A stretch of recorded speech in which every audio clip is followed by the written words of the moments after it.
Hello, and welcome to this edition of Joint Action.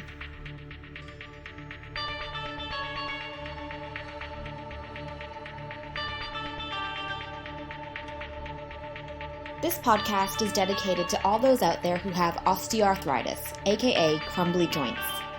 On the show, we unpack the truth and demystify the myths about the disease and its management. If you have joint pain and want to know more about how to manage it from the world's best experts, you have come to the right place. Without further ado, it is time to welcome your host, David Hunter. Hello and welcome to this week's edition of Joint Action. This week we have the privilege of discussing is osteoarthritis an inevitable part of aging?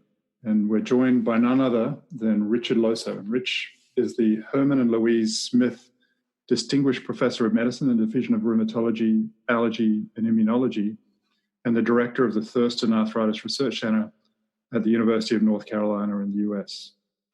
His research interests include cartilage cell biology, cell signaling, aging, and the development of osteoarthritis, and also has particular interest in osteoarthritis interventions, including exercise and weight loss. So, Rich, thank you very much for coming along. Great pleasure to have you here. Yeah, happy to do it. Yeah, it's a strange time in the world, as we were saying before you got on the call, but how are things going in your medical center there in the US? Well, I think we're fortunate here in Chapel Hill. We have a less population-dense area, and so we haven't seen as many cases in our direct area as in other parts of the United States or even in other parts of North Carolina, such as Charlotte, which is a much bigger city. That's where most concentrated cases are here in North Carolina. Yeah. In terms of medical services, what are they doing as far as medical services are concerned? If patients need to come to the hospital or need to go to the clinic, what happens? Well, so for the outpatients, they're really trying to help keep people at home. So they're doing as many video visits as possible. And the patients that really need to be seen physically, those are the ones that are coming into clinic. But by reducing the number of people coming to clinic, that will help, reduce contacts and potential spread of the virus. And I think we're learning a lot about how we could do video visits, and we might be doing more of them when this is all over with. Yeah, I think in many ways it's a lot more efficient for both parties concerned. If you can save a patient traveling to and from the clinic, and it's a brief follow-up visit that they can just get advice over the video or over the phone, it's probably a lot easier for them and potentially a lot easier for us as well. Yes, yes. And what impact has it had on your research work? My research has really come to a halt just about because our campus is closed right now, and the only people that can come onto campus and work in, say, the research labs, which is where most of my research is done, are people that are taking care of animals, for example, that need to be looked after. Most of the other type of research that we do has to be put on hold until people can come back on campus again. Yes, that's having a huge impact, isn't it? Can you tell me a little bit more about the type of research work that you do? Sure. So, as a lot of people know, we don't have treatments that directly affect the osteoarthritis disease process. We have medications that are used to help reduce pain, and then interventions such as exercise and weight loss that help. But we really lack treatments that directly target the disease process to either stop it or slow it from progressing. And so my interest for the last 30 years, actually, now that I've been thinking about it, it's been 30 years, has really been to try to understand the basic biology of osteoarthritis, why it progresses, what are factors that we might target for new therapies, and in particular, how aging is related to osteoarthritis. Since this is a condition we see more commonly in older adults, what is the aging component, and could that be something that might be targeted with specific interventions? I can't believe, given you look so young, that it's been 30 years, Rich, but I'm sure it's flown by in no time. But if you had to describe yourself in 5 words, what would they be? So 5 words: dedicated researcher, husband, father, and recently grandfather. Oh, congratulations. That's fantastic news. Yeah. Thanks. That's brilliant. All right. So digging into, I guess, one of your main research areas, which is really looking at aging and its consequences for osteoarthritis. Is osteoarthritis just a disease of old persons? No, it's not. It's definitely more common in older adults, and it's not a condition that you see in children, but young adults can develop osteoarthritis as well, particularly after a joint injury. So say, a teenager who tears her ACL playing soccer, she may develop osteoarthritis in her late 20s, early 30s. And so depending on risk factors, you could see it in adults of all ages, although obviously it's much more common in older adults overall. Yeah. And so with that in mind, obviously life expectancy is increasing. We're seeing a lot more centenarians. If you live long enough, is osteoarthritis inevitable? No, not everybody develops osteoarthritis. There have been some studies looking at groups of people over the age of 85. And even in that older age group, you may find up to 20% or even 30% of people that don't have symptomatic osteoarthritis. And I think it's important to understand the difference between having osteoarthritis and symptoms versus someone just doing an X-ray and saying you've got osteoarthritis based on the X-ray, because the radiographic findings of osteoarthritis are more common than the symptomatic osteoarthritis. So in older adults, you do see more radiographic OA, even not everybody, but definitely you would see more than people with symptoms in OA. Yeah, and really just to emphasize Richard's point there, I think the key thing here is pain matters. What is on the X-ray is not as important as what a person is experiencing. And so just because you've got osteoarthritis on an X-ray doesn't necessarily mean you're going to get pain related to that. And so some commonly used terms that oftentimes radiologists and other clinicians who are describing this disease use is wear and tear, degenerative osteoarthrosis. Are they accurate descriptors of this disease? Some of them have age-related connotations, but should we be using them? I really don't like the use of the term wear and tear, and I think it was used a lot in the past, and it had negative consequences on the understanding of osteoarthritis, because if you think about your joint being something like an automobile tire that just wears out over time, as you use it, it wears down, and that's what you're left with. Well, if you think of the osteoarthritis as being that type of a wear and tear condition, it means there's nothing you can do about it. But the big difference between your joints and an automobile tire is that your joints are made up of living tissues. And so it's the tissues themselves that are changing and developing osteoarthritis, meaning that it's not just simply a wearing down, but the cells within the tissue are releasing factors that cause the breakdown of the tissue. And so if you understand that, you can come up with new treatments for osteoarthritis. But if you think of it as just your tires are worn out, you need a new tire, which could be a joint replacement, well, then that's all you're going to ever have to treat osteoarthritis is joint replacements. So I think the concept of wear and tear arthritis held back people from being even interested in doing osteoarthritis research, because if it's just wear and tear and you can't do anything about it, why waste your time, studying it? Yeah, for someone like yourself, who's obviously been focused on that area for a long part of your research life, particularly cell signaling and cell biology and the function of cells. Right. If this were just a wear and tear process, it would diminish the importance of the valuable work that you've been doing too, right? Right. Yes, and I think, and it doesn't give hope to patients if they think that, well, my joint's just wearing out, nothing I can do about it. Just when it's time, I'll get my joint replaced. And I don't think that's right. Yeah. And so when you dig into aging, what specifically about aging contributes to the onset and development of osteoarthritis? Well, I think there's a number of factors, and you can think of them as factors that affect your entire body with aging, and then factors that affect joint tissue specifically. So as we age, we lose muscle strength.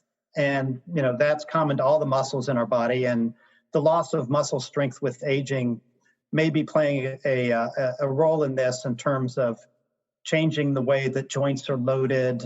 Muscles are important in helping to support the joints as we use them. And if they become weaker with aging, then that'll affect your joints. We tend to become more overweight with age and less active with age, and that's not beneficial for your joints.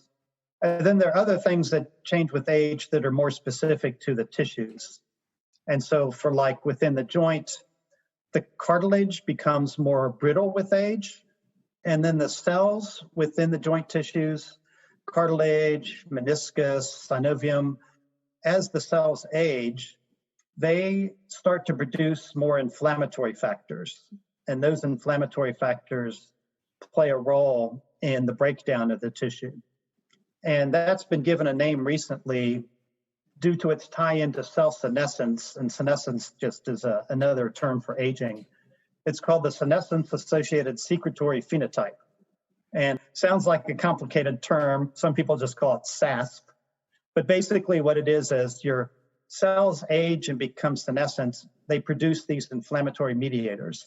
And those inflammatory mediators are contributing to the destruction of the joint tissues. And so I think by understanding what's causing cells to become senescent and what makes them produce these factors, we'll have new ways of treating osteoarthritis. So just recapping that a little bit. So if we're thinking very much about muscle strength, deconditioning of the skeleton, brittleness of cartilage, changes in body composition and aging of cells, is there anything people that have a predisposition to osteoarthritis or early osteoarthritis can do to modify that course themselves? I think, and lots of people have worked in this area, that staying active is probably the best thing you can do for yourself. It's good for your muscles, good for your joints. Your joints require normal motion to stay healthy. And so I think regular activity and exercise is probably the number one thing that you can do for yourself to help reduce your chances of getting osteoarthritis or reduce it from being as severe as it might be, and help with pain as well. Yeah, no, brilliant, very thoughtful advice. And so, not sure whether this necessarily relates to the SASP that you were referring to before, the aging senescent cells, but there's a term that's bandied around called inflammaging, so aging and inflammation. What is that? So it is partly related to the SASP. So it's been shown that as we age, our body produces more of these inflammatory factors at sort of a low level. So it's not the type of inflammation you see when you have a severe infection or a severe wound. It's sort of a low-grade chronic inflammation. And it's throughout the body, so it's not just in your joints, but you can measure factors in the blood, things called cytokines, that slowly go up as we get older. And so it's this inflammatory state that's associated with aging that's been termed inflammaging. And it's probably in part related to these senescent cells that are accumulating in our bodies that are making these inflammatory factors. And again, from a therapeutic perspective or a modifiable perspective, is there anything that people have who have osteoarthritis or from a therapeutic development perspective that they can do about that? Well, in terms of therapies, there is actually a very active area of research into drugs that are called senolytics. And senolytics are being developed that would specifically kill these senescent cells and leave the normal healthy cells alone. And it's felt that by reducing the number of senescent cells in your body, that a number of different aging-related conditions could benefit. And osteoarthritis is one that's being studied. And for osteoarthritis, the advantage is that the treatments that are being developed could be injected directly into the affected joint and potentially have less side effects than something that might affect all the cells in your entire body. So intra-articular injections of senolytics are sort of in early phase studies. And if those turn out to be of benefit, I think that'll be a new novel way of treating osteoarthritis. And for those senescent, those aging cells, is their contribution solely deleterious? Do they have any beneficial effects while they're still there, potentially aging, such that elimination could be a problem? Yeah, that's a great question. So there is this balance between senescence and cancer. And so one of the reasons why cells are thought to become senescent is there's been damage that's done to the cell that might lead them to become cancerous. And if you turn on this senescence program, the cells can no longer divide, and cell division is necessary for cancer. So in part, senescence is thought to be a way that the body protects itself from cancer. And so it does have a benefit. And the other thing it seems to be involved in is tissue repair and wound healing. And so when there's a wound, there's some senescent cells that are present in the wound that seem to be important in the healing process. And so that's why the targets would be specific senescent cells and tissues rather than, say, trying to kill all the senescent cells in your entire body. That probably would not be a good idea. Yeah. No, it's a fascinating area. So there's a lot of people out there in the general community who are very interested in, I guess, reducing the effects of aging, reducing the effects of disease, who take a lot of over-the-counter complementary and other types of medicines, including a lot of people who take antioxidants. What role does oxidation play in osteoarthritis, and is there a strong motivation to take antioxidants? Well, oxidation does seem to be playing a role in osteoarthritis. There are two ways in which elevated levels of what we call reactive oxygen species or free radicals, two ways in which they might contribute to osteoarthritis. They directly damage proteins within cells, but also when these levels of free radicals become elevated within cells, it alters their signaling. So they don't respond normally to things that might stimulate growth, like growth factors, something called insulin-like growth factor. So the elevated levels of these free radicals alter the way cells respond to positive signals and promote their response to sort of the negative signals that would cause damage to the joint. So we're beginning to understand what their effects are. The problem with antioxidants is that they're very nonspecific, and the levels that you ingest don't appear to get to the cells where they really need to have an effect. And because they're not specific for the types of oxidation that seem to be important in aging, overall, they haven't been shown to have any benefit. So they've been studied in a number of different age-related diseases and don't seem to have any true benefit. So the idea for our work and other people in this area is we'll find out directly what these excess levels of oxidants are doing and target that rather than just trying to blanket the whole thing by taking antioxidants, because that so far has not been successful. I mean, you mentioned the cells targeted type therapies for aging senescent cells, that there's obviously an active area of therapeutic development going on there at the moment. Mm-hmm. Are there any other specific therapeutic development areas that you think are really important, novel, and potentially really promising, targeting aging specifically in the context of osteoarthritis? Well, I think the other areas that I am familiar with that are further along are not directly targeting aging, but they're targeting some of the effects of aging. So, for example, there's a growth factor, FGF18, that's being developed as a potential therapy that you would inject in the joint. This is a growth factor that would stimulate cells, including the chondrocytes and the meniscus, to be more what we call anabolic. And one of the things that changes with aging is the cells are less anabolic. They're less able to produce tissue. And so indirectly, it's targeting something that's altered with aging, but it's not targeting the aging process itself. Yeah, no, that's really important. And so for those of you who want to know what chondrocytes are, they're basically the cartilage cells, and anabolic processes are essentially growing and repairing tissues. What wasn't I smart enough to ask you about that I should have asked you about, Rich?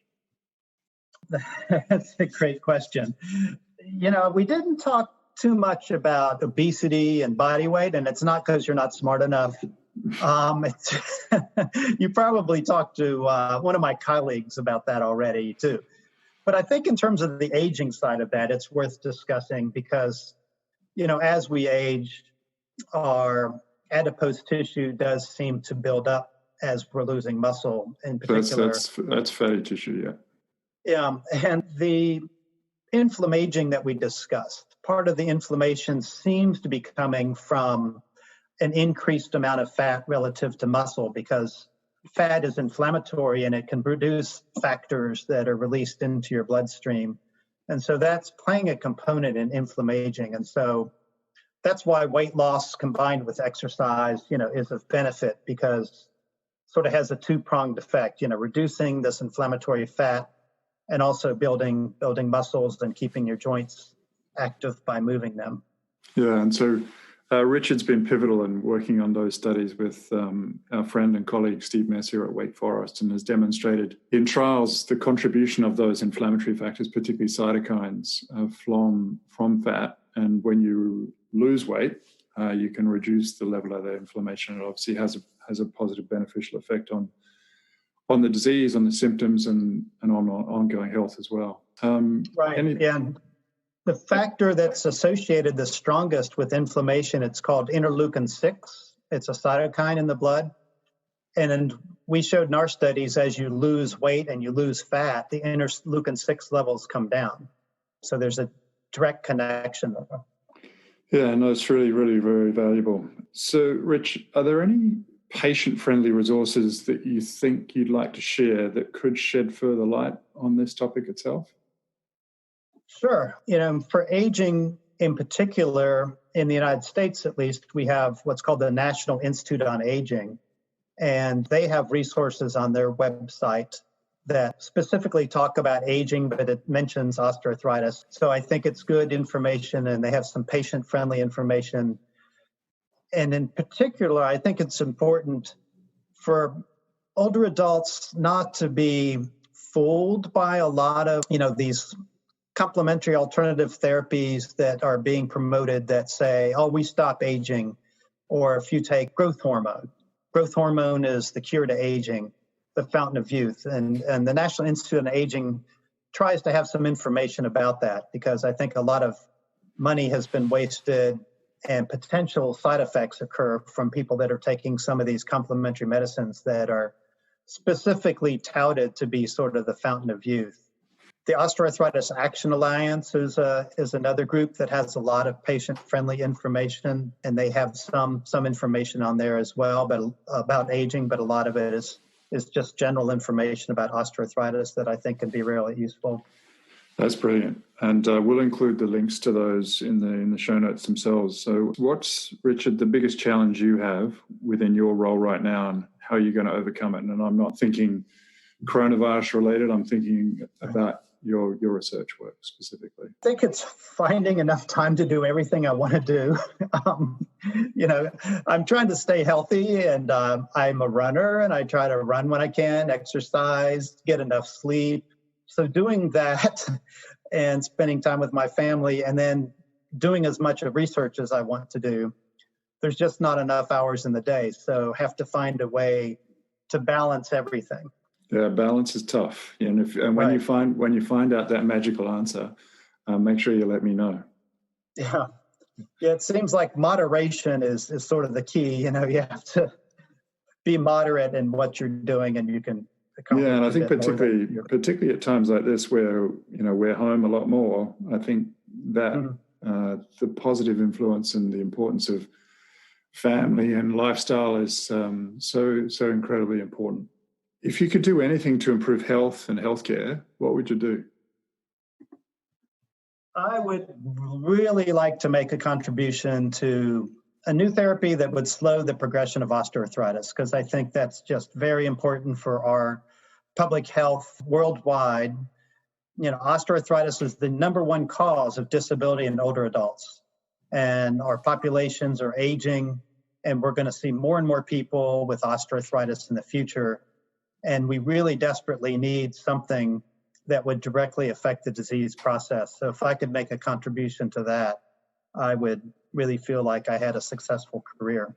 And hopefully we can do some of that together too, Rich, because it's a really important goal to attain. Yes, it's going to be something that's going to require a team of investigators. And I think that's, to me, the more exciting thing over the last 10 or so years. I've seen the number of people that are working in osteoarthritis has really taken off. And a lot more research is being published in this area. And that's what will really help us, move closer to new treatments, is just having the critical mass of people that are interested in working in this. And it's international. They're great researchers in Australia, United States, Europe. I mean, it's a very international effort these days, which it's been fantastic and also makes it fun. No, it's a great time to be involved, and I really share your excitement and enthusiasm as well. If you could remove all the barriers and constraints, what project would you do?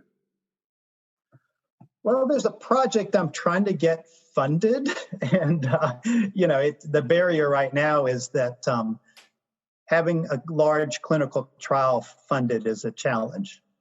And I'm particularly interested in something we haven't talked about yet, which is vitamin K. And it's something I started working on back when I was training as a rheumatology fellow. My first research in joint tissues was actually looking at proteins that are called vitamin K dependent proteins. And people are more aware of the role of vitamin K in blood clotting because it's necessary for blood clotting. But there are a number of different proteins in bone, cartilage, and other tissues around the joint that also require vitamin K.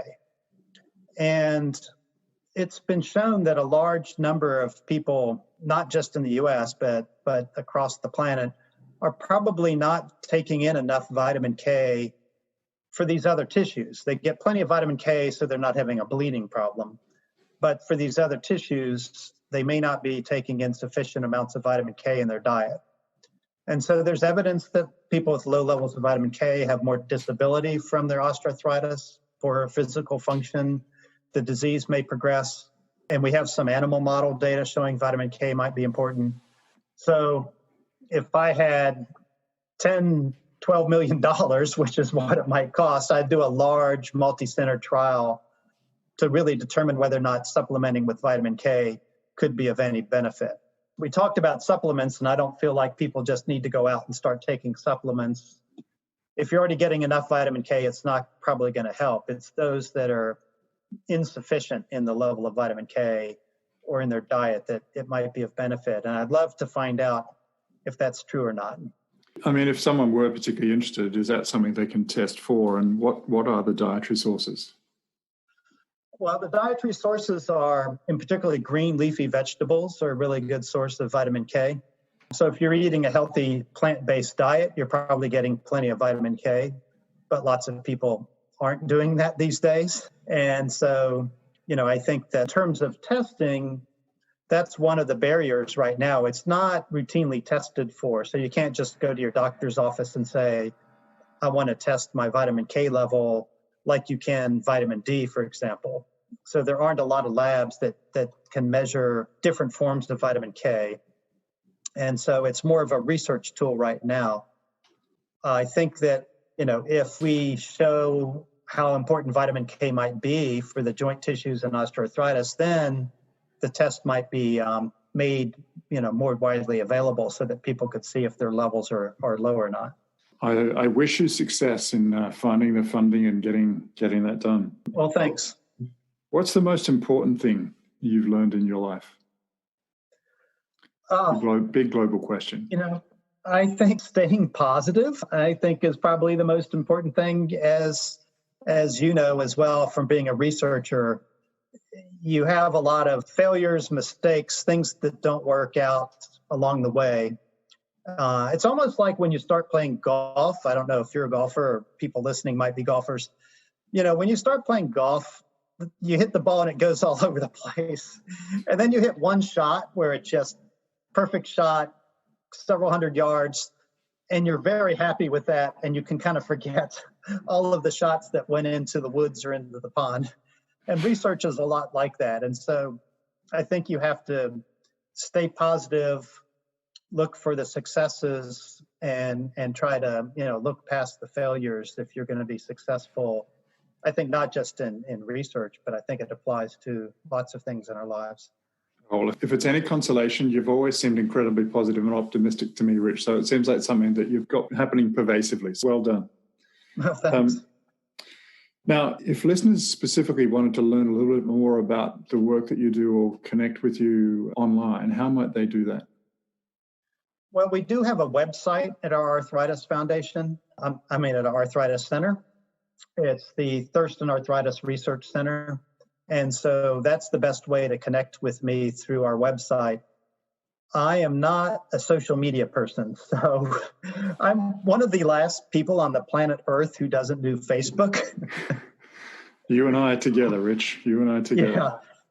And I know you're a Twitter fan, but currently I'm not on Twitter either. So it's probably more difficult to catch up with me than other people. But the people that really want to contact me can do it through our website. My email address is on there. And that's the best way to get in touch. Fantastic. Thanks, Richard. And just in closing, if you had a billboard with anything on it, and it could say whatever you wanted, what would it say and why? Well, I think I answered it. Really, I would have the billboard, what I was talking about. I would say, keep active and stay positive. Yeah. Keep it short and sweet. Yeah, no, that's brilliant. Richard, thank you so much for your time. Greatly appreciate you coming on board. And I think it's hopefully very helpful information to everybody who's out there. You're welcome. And I enjoyed talking to you. And so that's all for this episode of Joint Action. Between now and next time, please do take care of yourself, stay strong, and stay active. And thank you very much for listening. It's greatly appreciated.